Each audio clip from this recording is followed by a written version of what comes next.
me parecía muy interesante la visión de que la tecnología de por sí no es mala.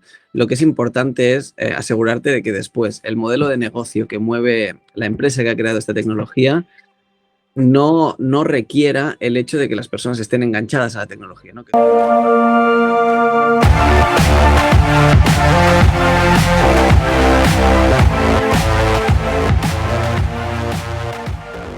Bienvenidos una semana más. Hoy estamos con Tomás López.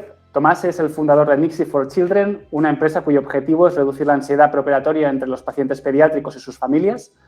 En Nixie for Children crean experiencias de realidad virtual para resolver las dudas de los más pequeños y familiarizarlos con el entorno al que se enfrentarán el día de la operación. Y además comparten contenidos con las familias para fomentar una mejor comunicación sobre el proceso que vivirán sus hijos y sus hijas y para que así puedan darles ese soporte que tanto necesitan. Tomás es graduado en diseño, emprendedor social y combina su labor como CEO de Nixie for Children con la docencia. Actualmente da clases en la misma escuela de diseño en la que se graduó y también en la Universidad Internacional de Cataluña. Y además es cofundador y director de la asociación Baicarca Street Basketball. Así que, como veis, una persona inquieta y apasionante. Bienvenido, Tomás. Buenos días, un placer enorme. Gracias a ti, Marc. Muchas gracias.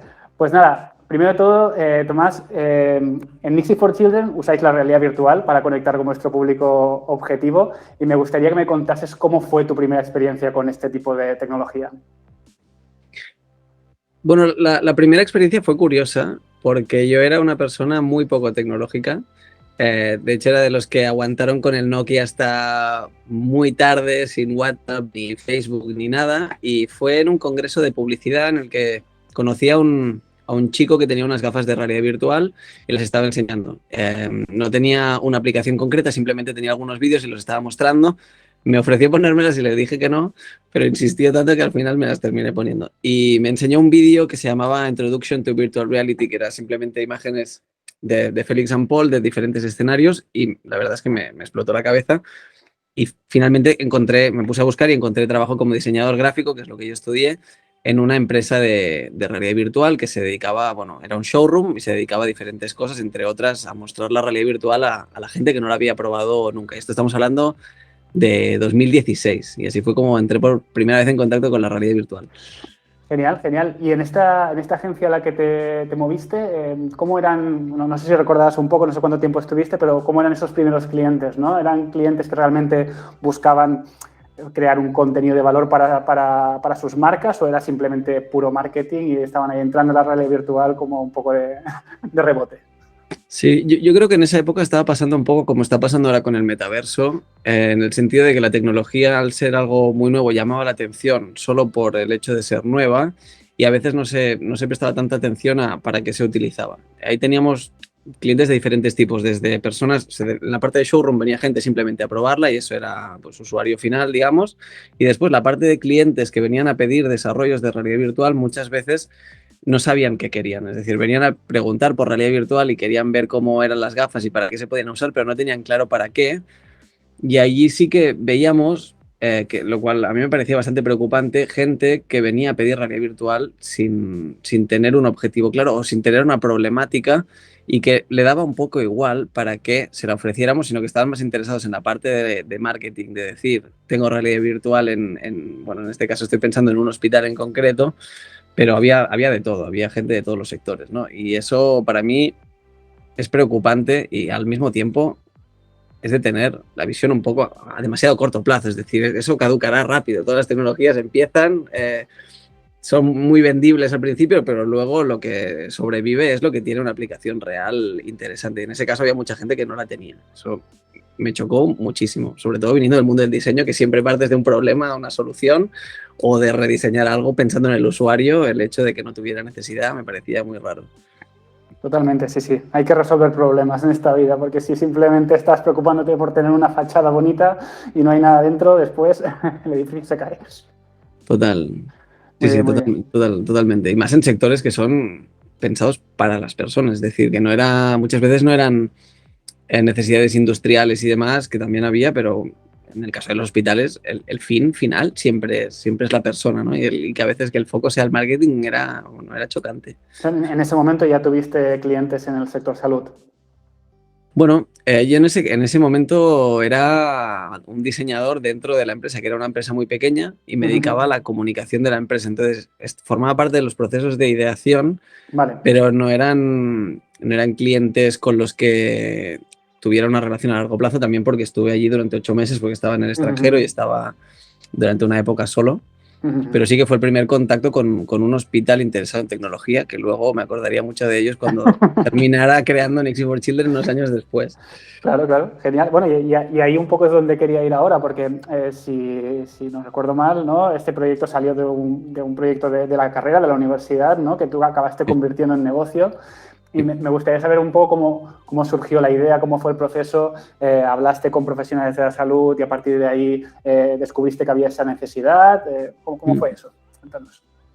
A mí me pasó, como yo creo que nos ha pasado a todos, ¿no? De tener un momento en el que crees que has tenido la idea del millón. El aha moment. Sí, el aha moment, que en este caso el mío fue pues cuando el chico argentino se me puso las gafas, que es el pensar, bueno, yo estoy aquí ahora viajando a Tailandia, aquí en este congreso, pero un niño que está hospitalizado, sentado en una cama, seguramente le pueda interesar también distraerse e irse a viajar al metaverso, a Tailandia o como sea, ¿no? Y con esa idea en mente fue que me presenté en un hospital, decidí dedicar mi proyecto de final de carrera a mejorar la vida de los niños en el hospital por una historia personal que había tenido a través de un amigo relacionado con el cáncer y demás. Y aunque tenía esta primera idea, eso es algo que los profesores en diseño nos machacan mucho, y es que las primeras ideas nunca son las mejores normalmente. Y las buenas ideas vienen realmente cuando te pones a hablar con el usuario final y cuando conoces muy bien cuál es el entorno y todos los stakeholders, ¿no? Y así fue como en un primer hospital en el que me reuní con 3 psicólogas Child Life, que es un departamento, o sea, es una sección de la psicología especializada en contarle a los niños cosas muy complicadas de tratamiento y de salud en general. Ajá. Y me senté con ellas a ver qué necesidades tenían sin contarles esta primera idea para no condicionar toda la conversación. Y lo que ellas me contaron es que de los niños que estaban pasando por el hospital, muy pocos son los que estaban hospitalizados, pero había muchísimas operaciones. Estamos hablando de un hospital que tenía casi 7.000 operaciones al año. Entonces, el problema que tenían ellas es que le querían poder mostrar el quirófano a los niños antes para que no sufrieran tanto miedo el día de la operación, y eso les llevaba muchos problemas porque se tenían que sedar los niños más profundamente, muchos problemas en la separación con los padres, y entrar al niño a quirófano no era una opción. Y ahí fue el segundo momento ajá, donde me di cuenta de que realmente habíamos encontrado una necesidad real, aunque la distracción seguramente también lo era, pero bueno, puedes distraer a un niño de muchas formas y seguramente conectarlo al metaverso no sea la mejor. Y en este caso, una aplicación de educación en un momento muy concreto de ansiedad máxima que te pueda ayudar a dar herramientas para que tú afrontes el mundo real después, el mundo físico, porque todo es real, me pareció que, bueno, que era la pata interesante por la que teníamos que tirar. Entonces conectaste los puntos, ¿no? Ahí fue ese momento de... Y entonces, ¿llegaste enseguida a la conclusión de que la realidad virtual era una de las mejores opciones para solucionar este problema? O porque, claro, al final, ¿no? A priori tú podrías pensar, bueno, no sé, pues si hay que enseñarles a los niños la experiencia, igual le puedes enseñar un vídeo, le puedes, no sé, organizar otra cosa. ¿Qué crees que aporta la realidad virtual que no te puede dar otro medio, otro canal de comunicación, ¿no? Claro, en este caso la necesidad era muy clara porque era un miedo muy de entorno, ¿no? Lo que daba miedo es el espacio en sí, con lo cual la realidad virtual tenía mucho sentido porque te permitía estar dentro de ese espacio que además es muy poco accesible, con lo cual llevar a los niños al quirófano de verdad no era posible, crear un quirófano falso dentro del propio hospital por espacio pues muchas veces tampoco lo era, y la realidad virtual, el tener un hardware muy sencillo de usar, como son las gafas Cardboard, que en ese momento pues ya eran una innovación de por sí, pero lo hacían como muy fácil. Era un match muy perfecto, aunque al mismo tiempo es cierto que también me generó muchas dudas a la hora de empezar, porque siendo una persona muy crítica con la tecnología como lo soy, y siendo una persona que venía del Nokia y de no querer saber nada de tecnología, crear una solución de realidad virtual para niños nos generaba debates éticos muy profundos que hasta cierto punto pues, retrasaron el proyecto muchos meses hasta que decidimos empezar y decidir cómo lo queríamos hacer. Y este tipo de dilemas, porque claro, al final estamos hablando de un momento, no sé, hace 4 o 5 años que igual empezabas todo este proceso. Claro, últimamente hemos tenido tal avalancha de comunicación y de que se hable de metaversos y de que se hable de red virtual, que se hable de blockchain, de bueno, un montón de tecnologías que están surgiendo, bueno, que llevan muchos años desarrollándose de hecho, pero que ahora parece que han conectado todas entre sí y que, bueno, que parece que también se han vuelto un poco mainstream y parece que se está hablando mucho. No sé si esto has notado un impacto positivo para vosotros en la capacidad, en la receptividad que tienen vuestros clientes, que al final vuestros clientes son los hospitales, ¿no? Porque vosotros vendéis estos kits a los hospitales y los hospitales son los que lo proporcionan a las familias. No sé si antes encontrabais más reticencias también un poco por estos dilemas éticos o estas cosas por parte de los hospitales comparado con ahora. No sé si os resulta más fácil. Sorprendentemente no. Sí que al principio pensamos, ostras, quizás nos encontramos con gente que no quiere saber nada de tecnología, pero no. La verdad es que todos los médicos han estado siempre muy predispuestos y yo siempre me he sentido que nosotros éramos los responsables del producto que creáramos, ¿no? Y eso leyendo a personas que saben de verdad de realidad virtual como Sharon Lanier, que es de las personas creadoras del concepto de realidad virtual en los años 80 y demás, que son muy críticos también con la tecnología.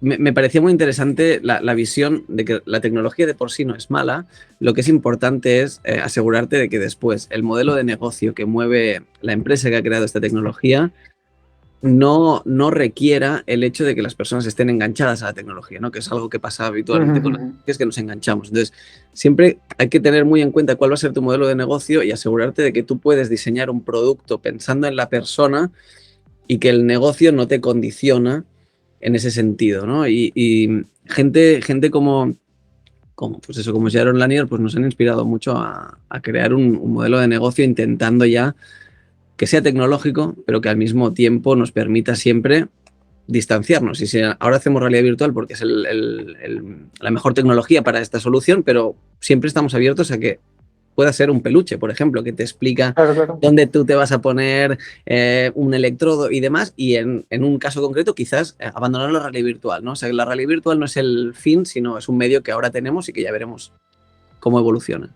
Totalmente. No, y yo creo que además ahora mismo están surgiendo, obviamente, pues muchas iniciativas, como decíamos antes, también más relacionadas con el marketing, con el contenido en sí, pero también están surgiendo proyectos como el vuestro también, en salud precisamente un montón, ¿no? Que utilizan este nuevo canal de comunicación, ¿no? como una herramienta que les ayuda a llegar a un fin, ¿no? Como un medio para un fin.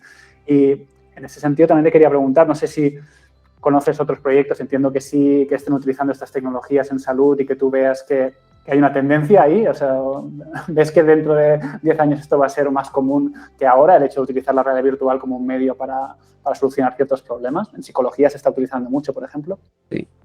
Sí, claramente hay muchas empresas que están empezando a utilizar realidad virtual y, bueno, mucha gente habla de metaverso, cada uno desde su punto de vista, ¿no? Pero al final todo lo que es tecnología inmersiva y mundo digital está creciendo muchísimo y hay muchos debates. Al mismo tiempo, hay debates dentro de lo que sería, por ejemplo, el caso de la realidad virtual para niños en concreto. Hay mucho debate, por ejemplo, porque hay empresas que están utilizando la realidad virtual como herramienta de distracción. Y por ejemplo, un niño que tenga una vacuna, ponerle unas gafas y que pueda estar en otra parte, pues haciendo una meditación o viendo cualquier otro tipo de contenido. ¿Qué pasa? Este tipo de aplicaciones se han validado científicamente en el sentido de que reducen la ansiedad, porque obviamente el niño no se entera de que le están poniendo una vacuna, pero sí que genera cierto debate y hay muchos profesionales y muchos padres que no estarían de acuerdo en que su hijo estuviera en este mundo metaverso para aislarse del mundo real en el que está sufriendo algo, pues que quizás va a ser un aprendizaje para su vida y que no todo es de color de rosa, ¿no? Y en ese sentido, nosotros nos posicionamos mucho como utilizadores de realidad virtual educativa y en un momento muy determinado como preparación y nunca como distracción, pero es como todo, siempre hay un Sí, debate. Y hace poco hubo un post en LinkedIn que se hizo famosísimo, que tuvo millones de comentarios de una persona que justamente explicaba eso, que a su hijo le habían puesto una vacuna y no se había enterado de nada, estaba muy contento porque lo habían hecho con realidad virtual, pero luego se generó un debate larguísimo sobre si ese era un buen uso o no de la realidad virtual, ¿no?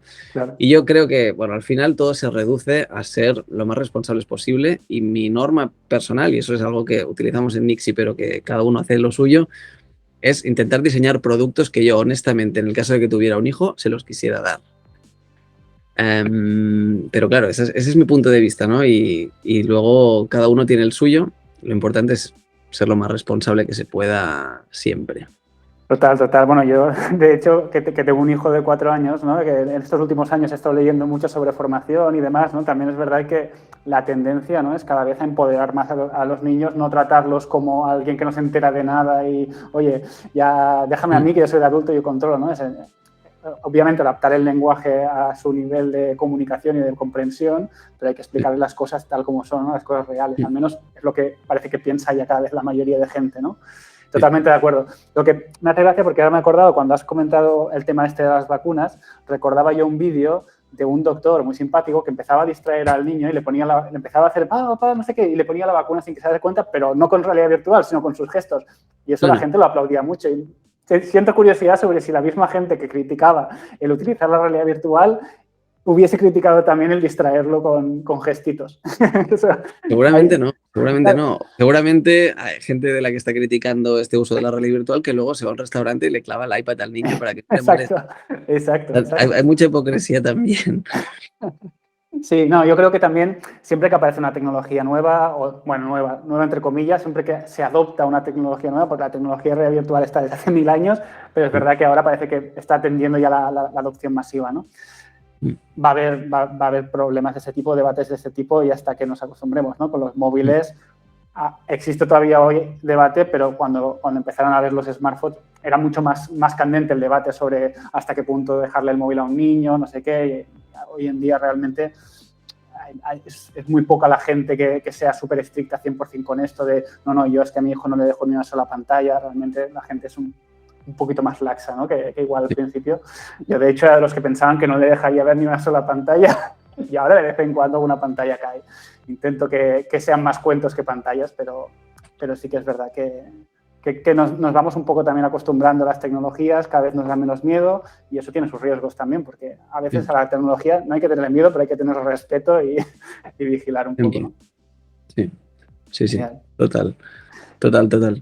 Y en relación al tema este de la adopción de la tecnología, una de las cosas que me parece muy interesante de vuestro proyecto es que decidisteis utilizar las Google Cardboard, ¿no? Que comentabas, que es algo, entiendo, pues económico de producir, que al final cualquier persona sin necesidad de tener una herramienta tecnológica pues puede acceder a este medio, ¿no? Que no sé si habéis notado o creéis que la tendencia, o no sé si tenéis algún estudio al respecto de esto, ¿no? Pero entiendo que cada vez será más común que vuestros potenciales pacientes ya dispongan de unas gafas de realidad virtual que no sean las Google Cardboard.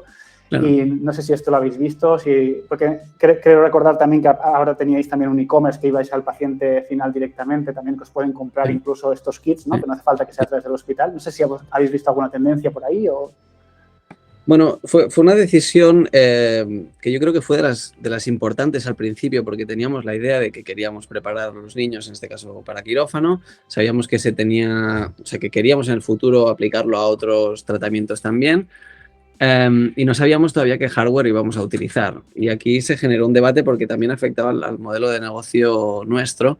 En ese sentido, pues nos basamos mucho en la filosofía del diseño, en ver qué está pasando en un hospital y qué creemos que es mejor. Y en este caso se alineaban varias cosas que fueron claves. Una es, para diferenciarnos también de lo que estaban haciendo los demás, una es que en el hospital cuesta implementar tecnología que requiere tiempo, porque todo va muy cronometrado, ¿no? Entonces, si una persona tiene que estar pendiente de un device de realidad virtual, puede que haya hospitales que se lo puedan permitir o que tienen a la persona, pero a la vez también es un asterisco que hace que pueda que falle el producto en un futuro.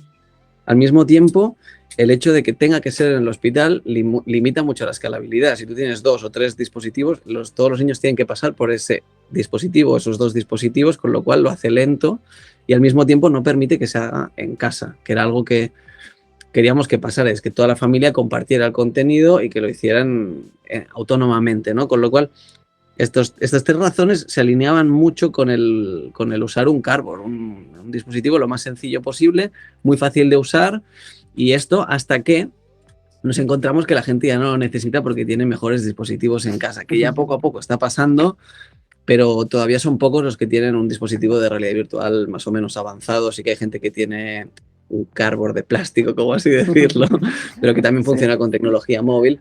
Así que ya veremos, pero por ahora estamos encantados y también es una forma de hacerlo democrático, ¿no? Todo el mundo siente que ha probado la realidad virtual y que de alguna forma es suya. Y ya veremos después qué pasa con el hardware, quién se pelea y quién gana la batalla del mejor hardware, si es Meta o Apple al final saca algún dispositivo de algún tipo, ya lo veremos. Totalmente. Bueno, ahora vas a tener una pelea de macroempresas intentando crear adopción masiva de esta tecnología, así que no te preocupes, que harán el trabajo por ti. Tú, mientras tanto, puedes seguir utilizando las Cardboard, que la verdad es que además te permiten personalizarlas y poner el logo de Nixie, así que también eso que te llevas. Genial, genial. Muy bien, Tomás. Vale, pues tampoco quiero que se largue mucho. Te quería hacer una última pregunta un poquito sobre tu visión hacia futuro, un poco qué planes tenéis en Nixie for Children para los próximos años, hacia dónde miráis un poco en el medio-largo plazo.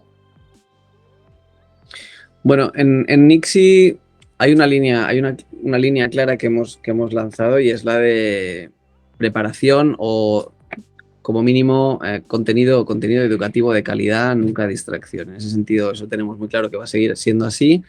Y obviamente nuestro reto está en mejorar cada vez más la interacción, el realismo de las experiencias, y eso pasa no solo por la realidad virtual, sino por ir mejorando todo el journey de nuestro paciente, cómo lo apoyamos en cada momento, quizá no solo en el momento de la preparación, quizá no solo con realidad virtual, sino mejorar toda esta experiencia del paciente. Y por lo que viene siendo metaverso y tecnología, yo creo que está claro que va a evolucionar, que vamos a terminar estando dentro del metaverso, porque el metaverso yo creo que va a ser la nueva versión de la web, es decir, las webs planas, yo creo que nos van a aparecer las pantallas negras con numeritos verdes dentro de 2 años como mucho. Así que el metaverso va a dejar de ser, igual que lo fue la realidad virtual en su momento, una innovación, y va a ser el nuevo ahora muy pronto. ¿Nos guste o no? Total. Sí, yo creo que al final le han puesto un nombre ambicioso al metaverso, un nombre muy grandilocuente, pero al final es lo que tú dices, no es más que una evolución de lo que ya tenemos en un formato distinto, más inmersivo y poco más, ¿no? Al final. Así que sí, totalmente de acuerdo. Genial, Tomás. Pues no te molesto más. También te quería preguntar un poco, en esta ronda de entrevistas queremos conocer a gente que esté innovando en sus respectivos sectores con temas de realidad virtual, con temas relacionados con el metaverso, blockchain, ese tipo de tecnologías. Y te quería preguntar, ¿a quién nominarías si tuvieras que nominar a alguien que sepas que sabe de este tema y que podríamos hablar con ellos? Le escribiremos sin compromiso y si le apetece venir a la reunión, pues también lo invitaremos. Hay muchas empresas que están liderando, yo creo, este cambio de la web al metaverso, y me vienen 2 personas a la cabeza. Una es Patricia, de Futura Space, que han creado le han cambiado el nombre, tiene un producto diferente, pero es el primer WordPress como por así decirlo, WordPress de metaverso, y están haciéndolo genial. Y después Miquel, que es el ex CEO de Monkey Me, y después le han cambiado el nombre y ahora se llama Offbeat, y están en el sector musical trabajando para la identidad de las personas a través de la música en el metaverso. Creo que son 2 personas muy interesantes de conocer. Estupendo. Pues les escribiremos a ver si se quieren pasar por aquí. Y otra vez, muchísimas gracias. Ha sido súper interesante y muchísima suerte, porque esto que estáis construyendo es fantástico, y ojalá que haya muchos emprendedores como tú que hagan este tipo de cosas con la tecnología, porque es genial. Bueno, muchísimas gracias. Ha sido un placer enorme y ojalá podamos seguir esta conversación más adelante viendo cómo se desenvuelve el futuro de verdad. No lo dudes, Tomás. Perfecto. Pues muchas gracias. Un abrazo. Hasta luego.